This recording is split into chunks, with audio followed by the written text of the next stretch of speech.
Tell all you love that you love them so, because even if you do, they might not know, and one day we'll all be gone. Taste the wind, don't let it blow on by. Sing songs of love, let the music get you high, and when it's said and done, you'll know the sun will shine on. I love to see mountains. I love to see beautiful flowers. I love to see gorgeous sunsets. I love to see the naked bodies of lean, healthy, physically fit men, brown men, black men, native men, Asian men, white men, men who have no shame about their naked body. On one wall of my room where I live, I have many photos of attractive naked men, some of them enjoying each other's bodies, fucking and sucking each other. I would be ashamed as hell to have photos on my wall of soldiers in uniform holding guns. I would be ashamed as hell to have photos on my wall of boxers bruising and injuring each other. I would be ashamed as hell to have photos on my wall of football players brain damaging each other.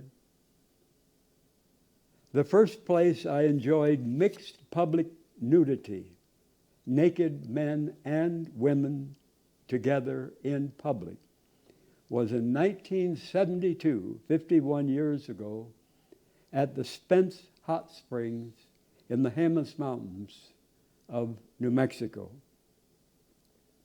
I was 26. I fell in love with being naked. I went to the hot springs dozens of times in the 1970s, 80s, and 90s.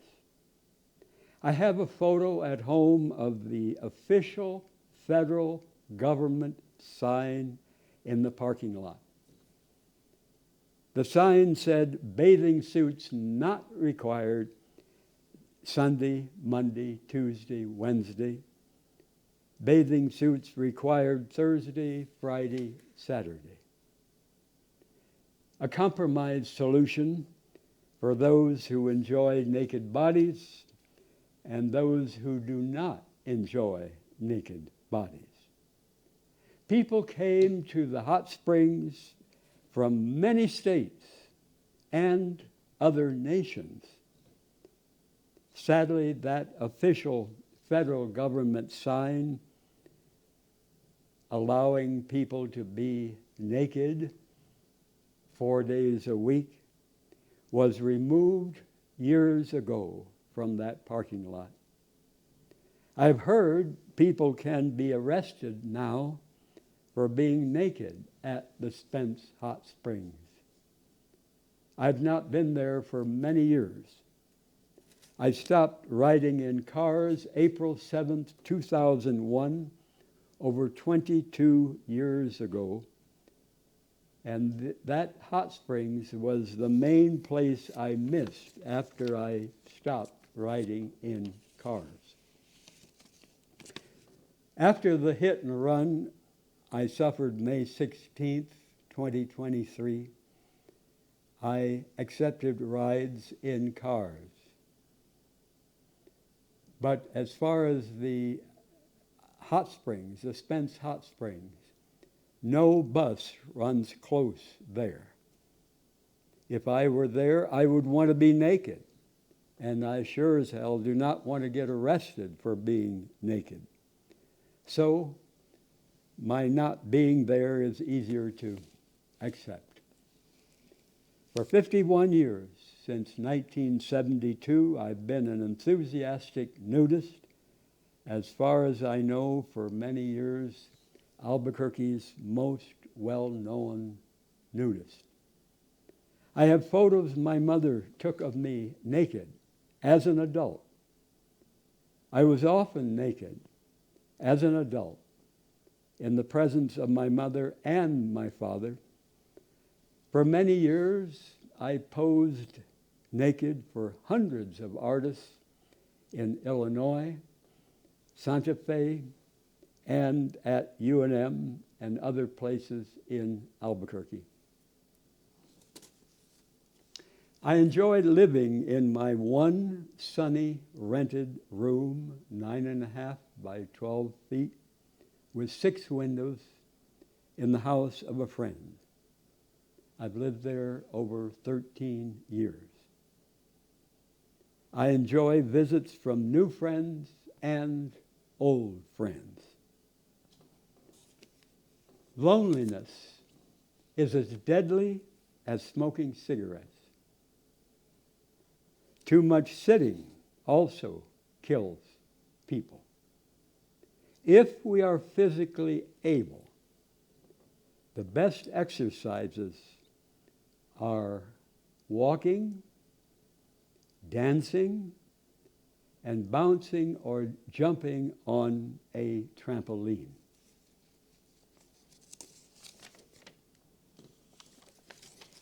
No God helped millions of Jews, gays, gypsies, handicapped people, communists in the Nazi concentration camps and gas ovens. No God helped them. So why would I expect God to hear my prayers and to help me? If you believe in God, and if you believe God is fair and loves all people, how can millions of U.S. Christians thank God for their large homes, fancy cars, far more money, far more stuff than anyone needs, while millions of our sisters and brothers worldwide suffer hunger, sickness, with no home?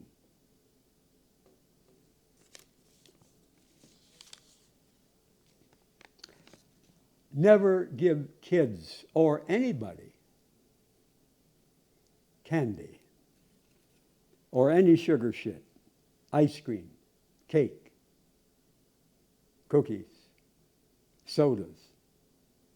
Sugar is the gateway drug to fat bodies. Sugar is the gateway drug to diabetes. Sugar is the gateway drug to alcoholism. Sugar is the gateway drug to other drug addiction. Giving kids candy or other sugar shit on Halloween, Christmas, or any time is wrong. Absolutely wrong. No matter how much they want it, no matter how much they expect it. Imagine the lean, good-looking girl or boy 40 or 50 years from now going 3 times a week, 4 hours at a time for dialysis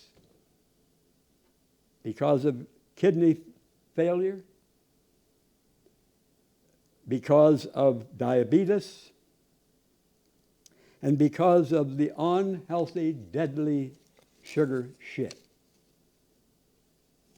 If you give a damn about the kids or adults, will you play roulette with their future health by feeding them anything with added sugar? My sweets are lots of healthy, fresh fruit. Lots of healthy, fresh fruit. I eat nothing containing added sugar. Healthy sweets, the fresh fruit have vitamins, minerals, enzymes, and fiber. And the junk food shit, sugar sweets, do not. Do not give kids or anybody any factory fake food. And very importantly, don't eat the crap yourself, because your example to your adult friends and to kids is so important. How can you tell kids not to eat the sugar shit if you're sitting there eating it yourself? Diabetes is an epidemic causing blindness. And when I was 28, I had surgery on both eyes. I was scared to hell of going blind. The cause? Sugar. As a kid and in my 20s, I was severely addicted to ice cream, cake, cookies, candy. But I woke up. I saw how my mother, who was also severely addicted to the sugar shit, how she suffered for many, many years, 30 years.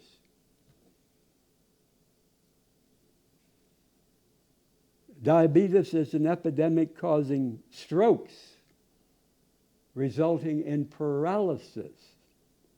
Diabetes is an epidemic causing chopped off toes, feet, whole legs. I have a friend here in Albuquerque whose mother had both her legs chopped off. She's in a nursing home.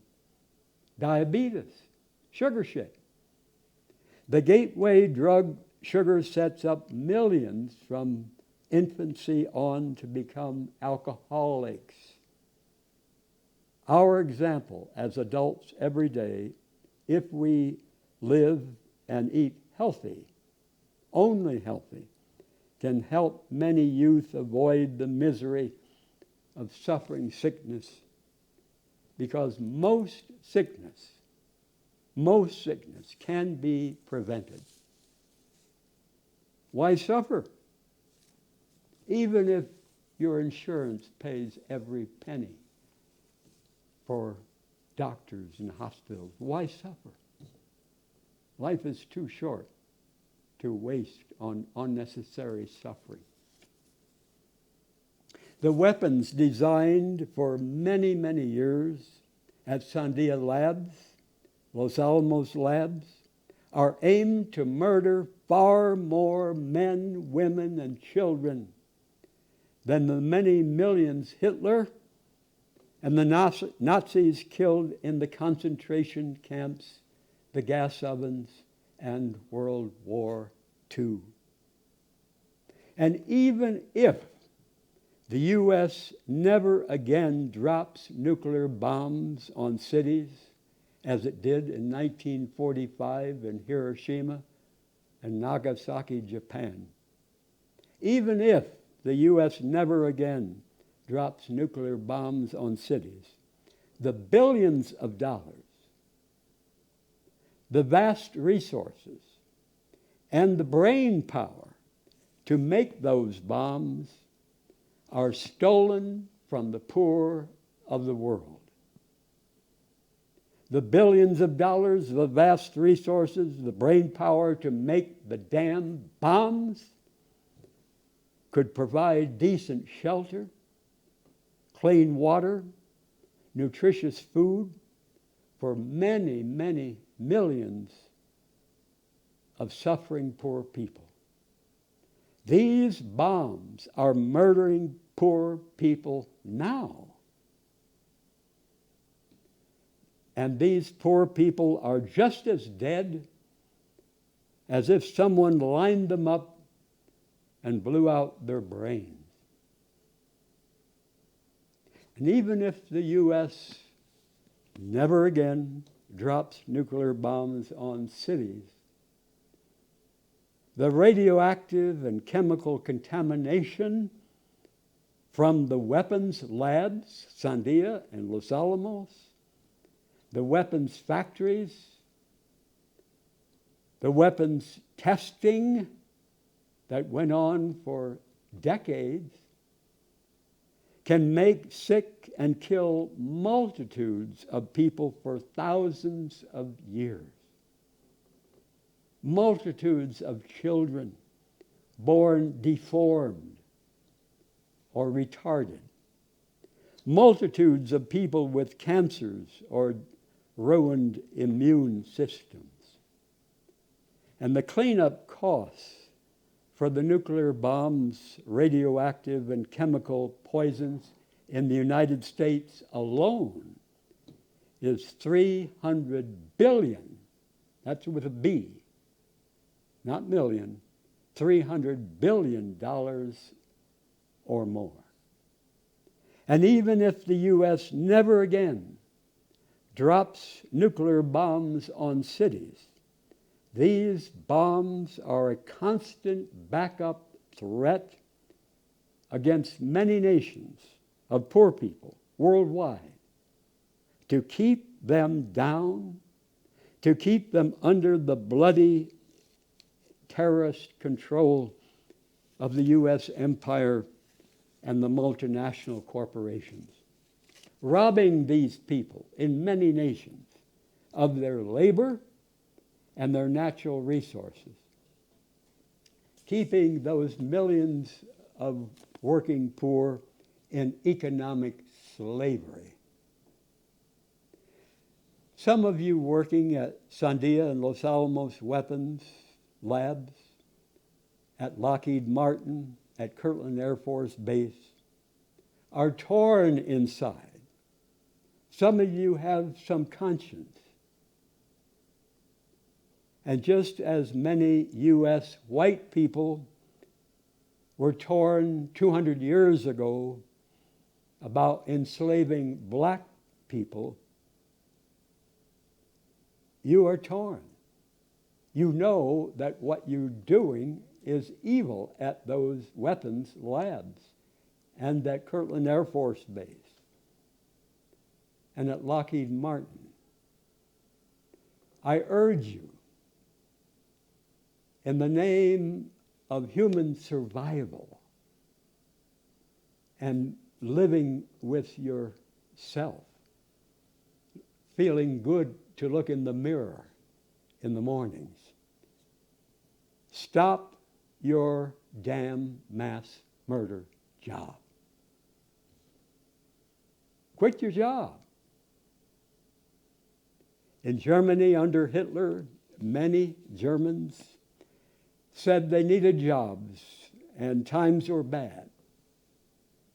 So they took jobs at the death camps, slaughtering millions of Jews, gypsies, gays, handicapped people, Jehovah's Witnesses, communists. These Germans running the death camps excused themselves that it was for national security, just as many people at Los Alamos and Sandia labs say, oh, it's for national security. What damn evil bullshit. And those Germans said those prisoners were the curse of the nation. The guards, the secretaries in the Nazi concentration camps were clean, they were on time, they were carefully dressed, they were polite to their friends, they joked with each other, and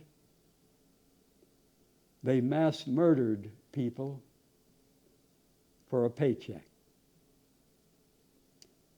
Many Nazi officers wore shoes polished to a perfect shine. Many secretaries typed fast with no mistakes. But all for what? To hold jobs officially murdering human beings, millions of human beings.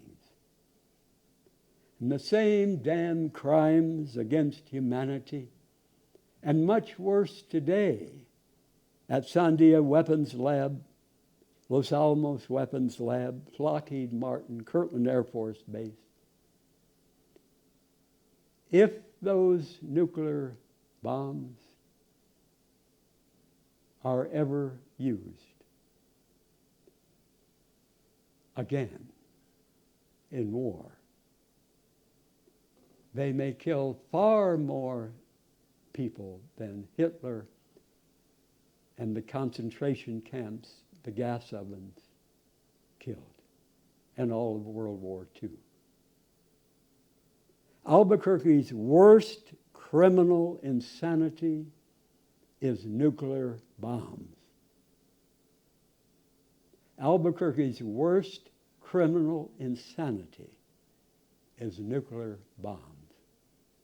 Many of you well-dressed men who work at Sandia and Los Alamos Weapons Lab, at Lockheed Martin, at Kirtland Air Force Base, you would not want any blood on your car seat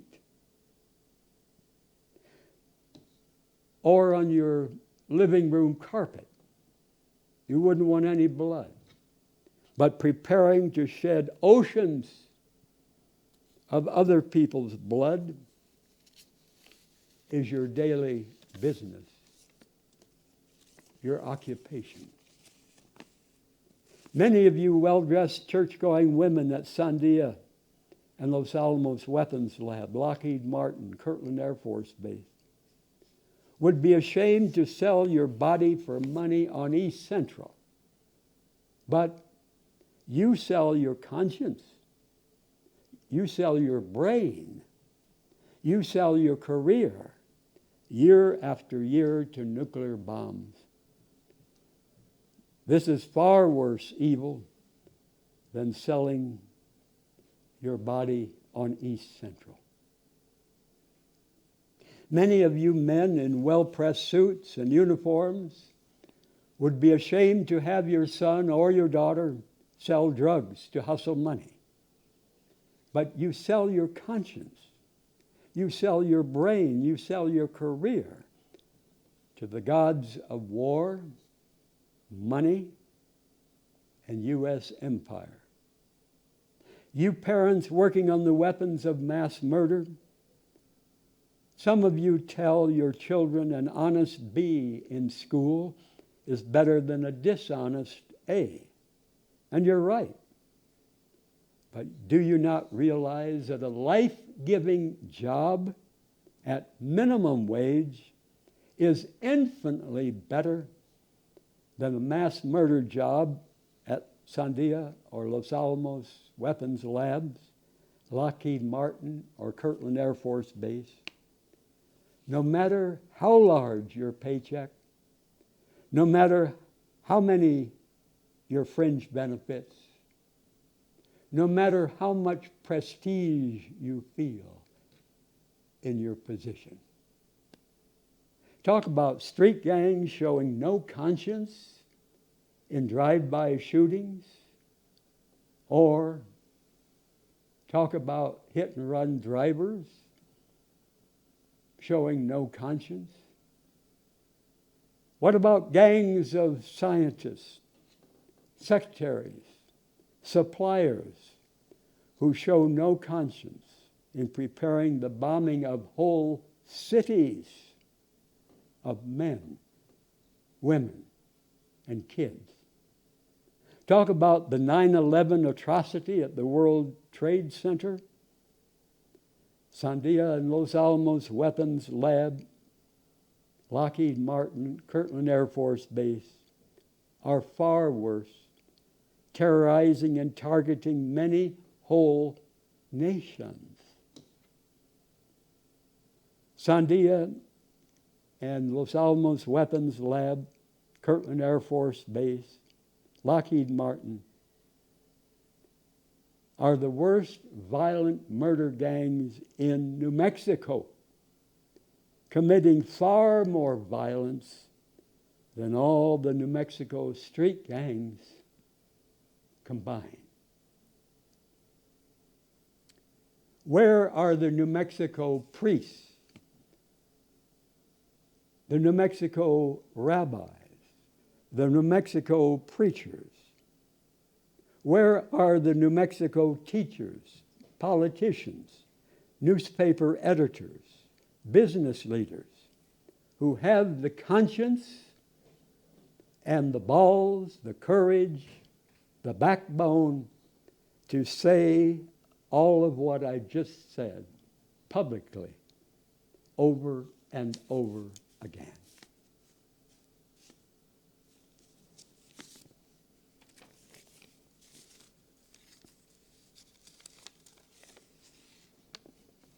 Going to sleep 1 hour or more earlier and then getting up 1 hour or more earlier can help prevent major depression. I love to hug men and women who enjoy hugging with me. Hugs can lower the stress hormone cortisol. Hugs can strengthen our immune systems to keep us from getting sick. Hugs can help lower blood pressure and heart rate in stressful situations. I love to hug men and women, all ages, all colors, all sizes, men and women who enjoy hugging with me. My favorite words from Albert Einstein, he said, "More and more I have come to value charity and love of others above everything else." More and more I have come to value charity and love of others above everything else. All our lauded technological progress, our very civilization, is like an axe in the hand of a pathological criminal. I'm going to repeat that. My favorite words from Albert Einstein. More and more I have come to value charity and love of others above everything else. All our lauded technological progress, our very civilization, is like an axe in the hand of a pathological criminal. Every culture on earth is a mix of kindness and cruelty. Every culture on earth is a mix of wisdom and stupidity. Every culture on earth is a mix of insight and insanity. I aim to learn from and adopt the best from every culture, every person I meet. And I aim to reject the poison crap.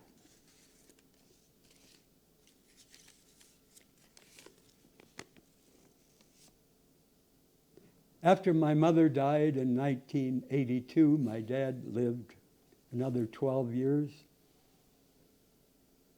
I'm glad my dad did not reject me. He did not disown me for being the most well-known openly gay man, the most well-known nudist in that farm community where I grew up in Illinois. My many sincere letters, controversial letters, published in the local newspaper there, did not cause him to reject me, did not cause him to disown me, even though my dad was so afraid of what other people think and say. I'm glad that my mother took me from an early age to many funerals, many visitations for neighbors and friends who died. When I was 6 or 7 years old, my great uncle Clem, in his 80s, died. My mother and I went to his small funeral, and before his coffin was closed, the mortician asked if anyone wanted to come up for a final viewing. I did, and my mother went with me. And that started a tradition for me.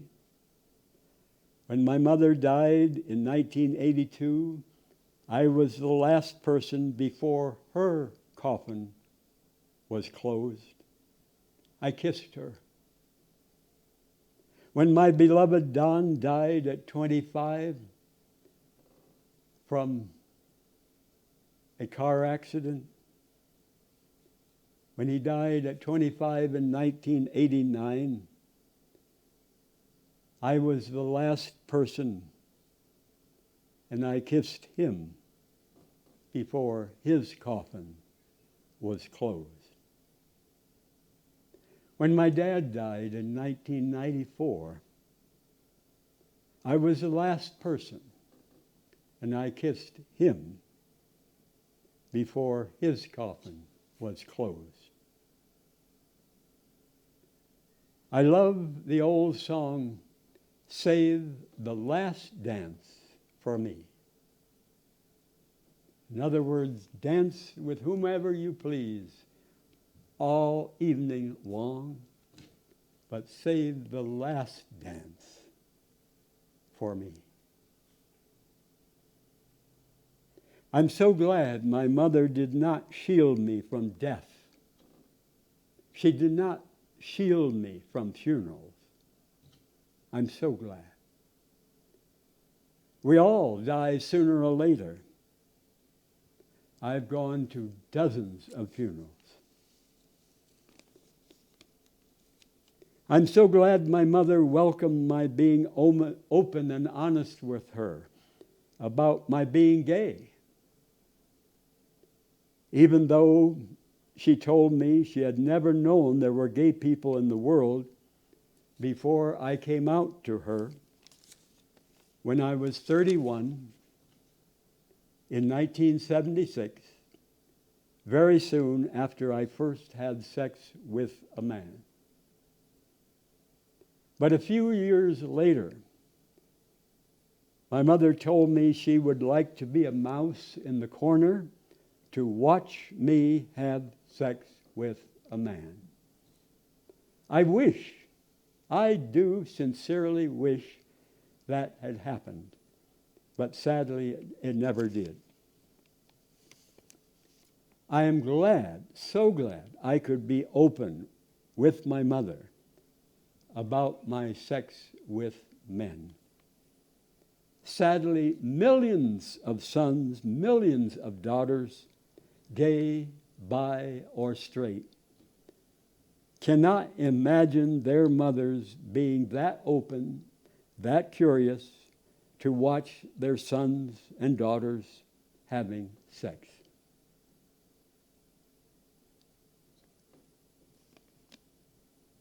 I'm so glad my mother treasured truth. She hated all lies. She hated all bullshit. If I had lied to her about anything, she would have been very, very upset. Why do many sons and daughters, even as adults, hide their feelings, hide their actions from their parents? Why do many sons and daughters, even as adults, hide their feelings and actions from their parents? Many people hide the truth and cover up with lies if, back when they were kids, they feared punishment or they feared loss of love from their parents and other adults if they told the truth.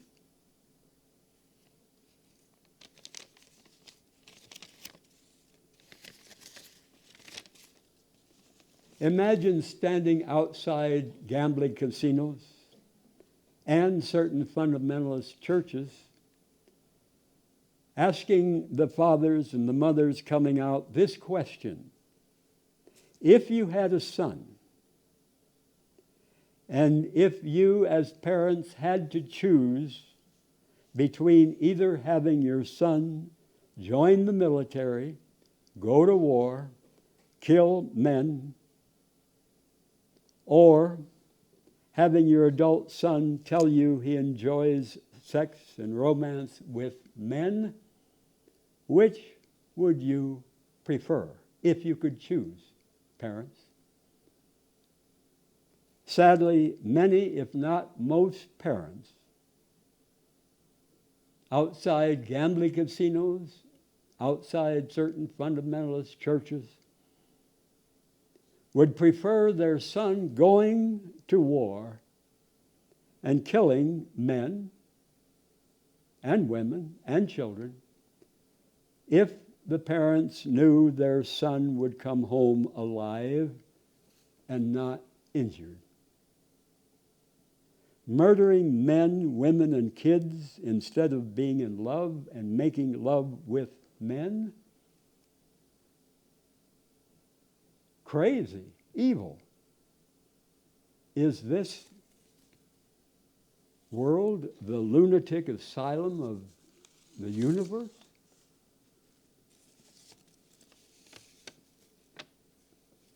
Never forget that police carry deadly weapons and can shoot us and kill us. Avoid all hassles with the police if possible. Avoid all hassles with police if possible. Never argue with police. Never run from police. Never argue with anyone who is drunk on booze. Never argue with anyone drunk on rage or hate. Drink no booze. I wouldn't drink a can of beer if you offered me 10 grand on the spot. I've seen what booze can do to dear friends. My dear friend Steve Martinez here in Albuquerque, dead at 59 some years ago. Booze. My dear friend Meme Villegas in Sterling, Illinois, dead at 59. Booze. Many dear friends whose lives have been cut short or messed up bad by booze. It's a poison. It's slow suicide. In 2018, the results of a worldwide study in 195 nations said that there is no safe level of drinking booze. Zero. A worldwide study in 195 nations. Booze is slow poison to every cell of the body. The booze companies get filthy rich while the people die like dogs. Carry no gun or other deadly weapon. And never, never argue with anyone who carries a deadly weapon. Do your best to be quiet, if possible, and slowly walk away. A pregnant mother who drinks booze can cause her baby to have a small head and brain and mental retardation. A pregnant mother who drinks booze can cause her baby to have facial deformities, slow growth. A pregnant mother who drinks booze can cause her baby to have heart defects, poor coordination.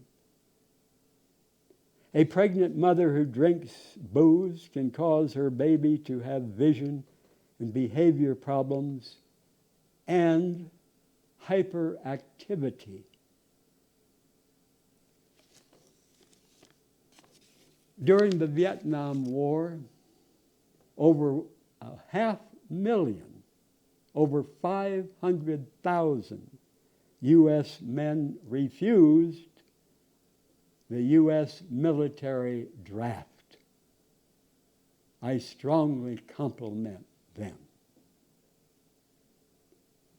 I thank them for refusing to go to war, to mass murder.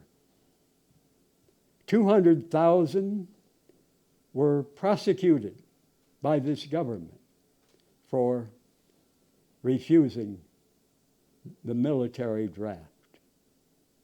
8,750 were convicted of draft evasion.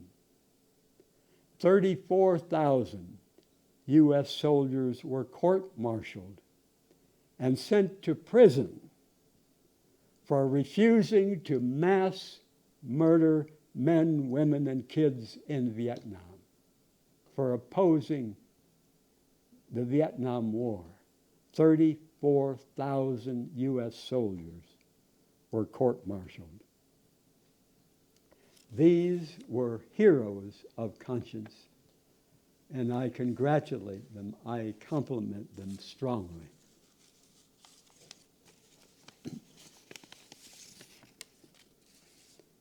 I love passion in romance. I love passion in living all of life.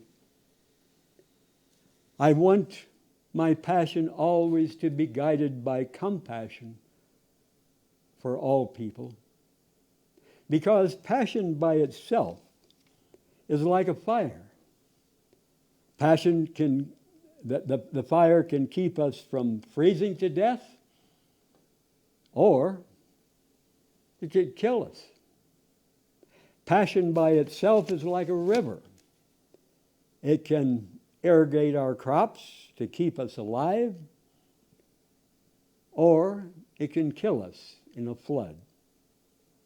I love passion, but I want my passion always, always to be guided by compassion for all people.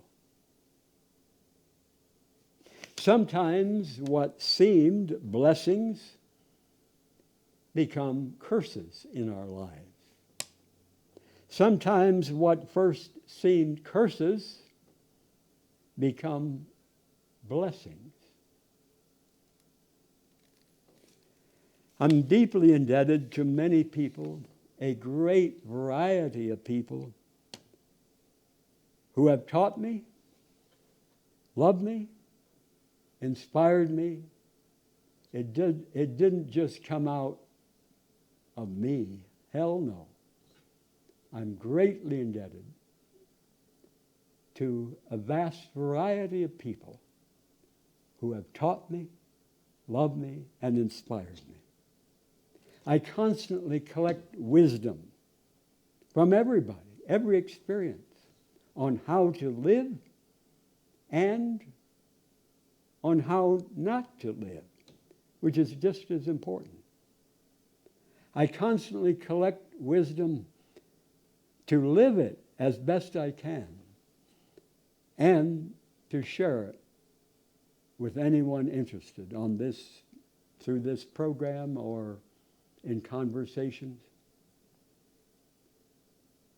In romance between a man and a woman, or between men, or between women, often one person is more attracted than the other, and often one is ready to go deeper and more personal in conversation. I love personal questions, and I mean that. And I realize that many people, probably most people in this world, have never heard a friend or relative say that and mean that. I love personal questions. I do. And often one person in the relationship of a man and a woman, a couple of men, a couple of women, often one is more free than the other in sex, licking the whole body, including the asshole. I had a doctor tell me many years ago that actually the mouth has more germs than the asshole. I bet you've never heard your doctor say that, but I guess it's true. I can't say for sure. The more eager one needs to be patient with the partner who is not as open in conversation and in sex, or the more eager one needs to find another partner more open, more ready. And remember, if we try to pry open any flower, any rose bud, if we try to pry it open before it's time to fully flower, we can ruin the rose. We can ruin any kind of flower. It takes time to open up our bodies, our lives to each other.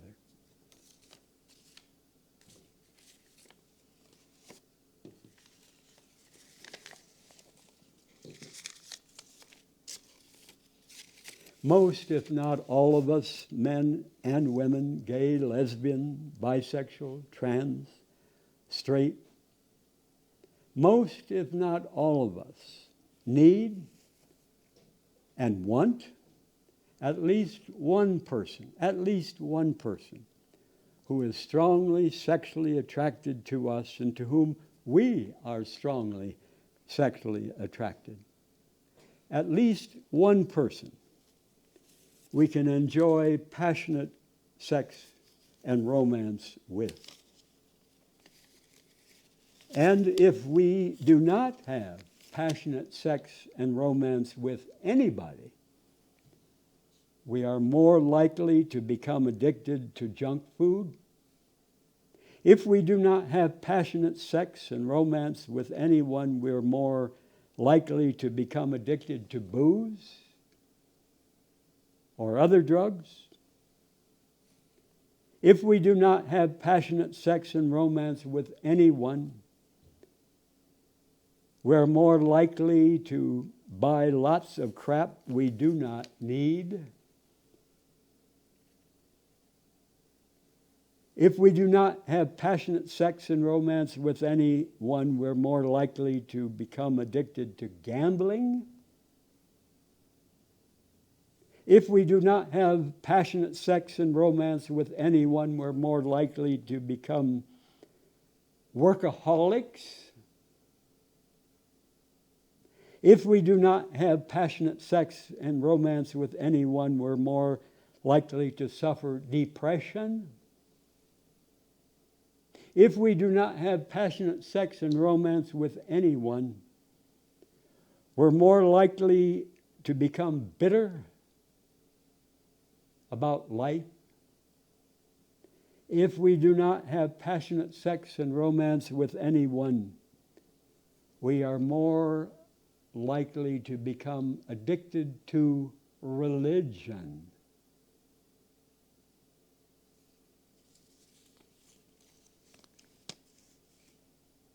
My mother and my dad both died in the month of February. My mother, as I mentioned earlier, in 1982, 41 years ago. My dad, 1994, 29 years ago. If we were close to our parents, and I was to my parents, we can keep learning lessons from their lives for many years after they die. We can keep learning lessons from our parents' lives if we were close to them until the day we die. If my mother had been in love with my dad or some other man, if my mother had had lots of passionate sex and romance that she yearned for and that she was capable of, she probably would not have become addicted to sugar shit. My mother probably would not have ballooned from 98 pounds at 26 years old when she got married to 270 pounds in her 50s. My mother probably would not have suffered hell in her body for 30 years. She probably would not have bought so much small stuff she did not need. If my dad had been in love with my mother or another woman and had lots of passionate sex and romance with her, he might not have become a workaholic.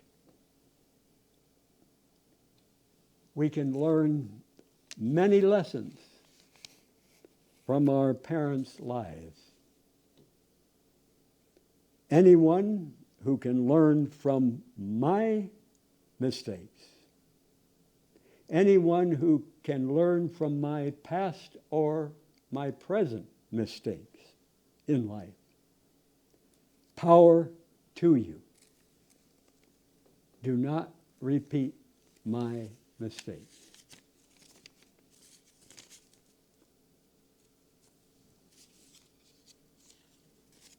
I strongly recommend the book Firewater, How Alcohol is Killing My People and Yours. And that book is in the Albuquerque Library. I strongly recommend it. Firewater, How Alcohol is Killing My People and Yours, by Cree Indian Harold Johnson of Canada. I know of no other book by a Native American that so powerfully damns booze. Firewater, How Alcohol is Killing My People and Yours, by Harold Johnson, Cree Indian of Canada. Get the book from our public library.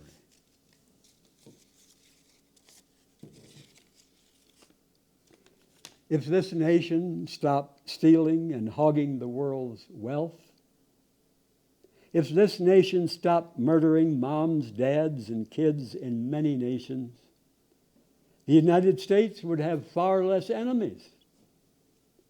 The main goal worldwide of the United States government, sadly, is grabbing more wealth, grabbing more resources, grabbing more cheap labor by any means necessary, regardless how many millions are robbed, tortured, starved, imprisoned, and murdered.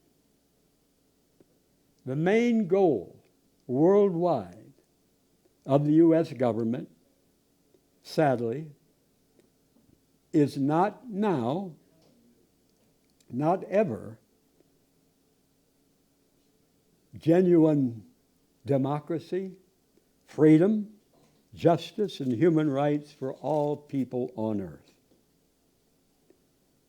The U.S. government deliberately targets Chicanos, blacks, Native youth,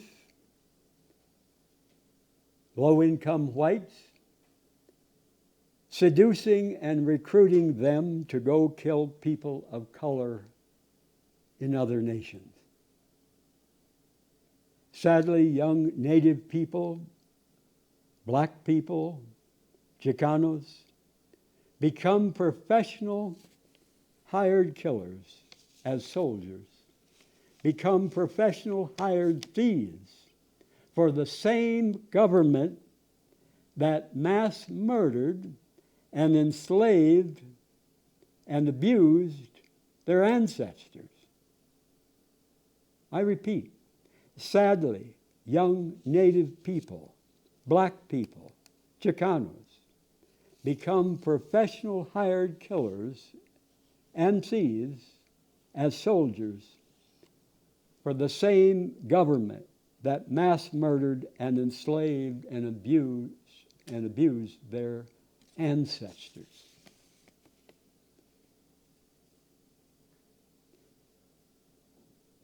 Families of color here become blood invested in evil U.S. wars because of their beloved sons and daughters who are soldiers.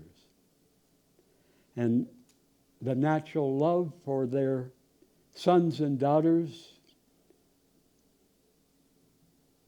in danger as soldiers often blinds these families and keeps them from strongly protesting evil U.S.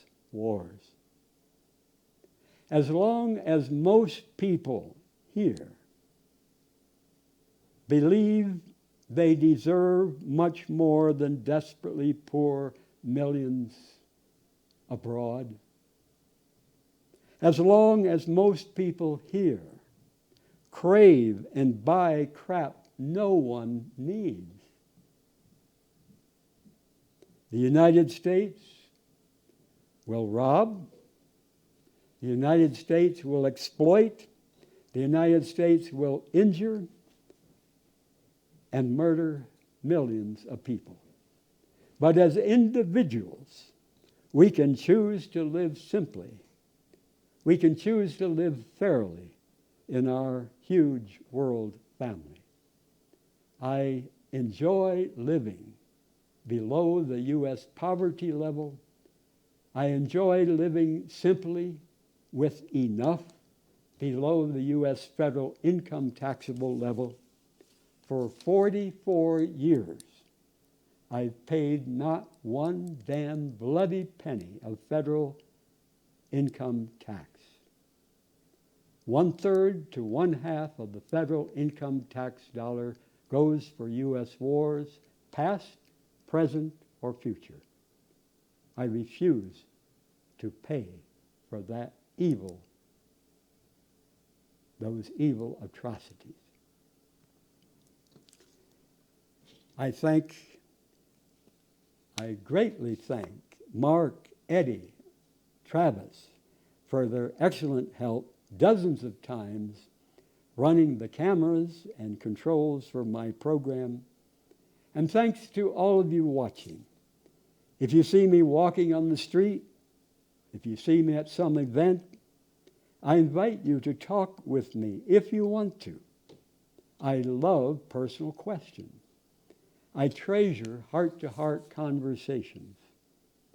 The more personal, deep, and real the conversation, the better. To your health, my fresh piss.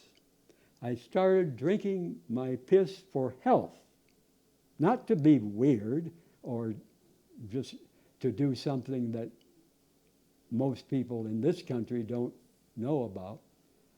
For health, I started drinking my fresh piss November 10th, 1999. Good night.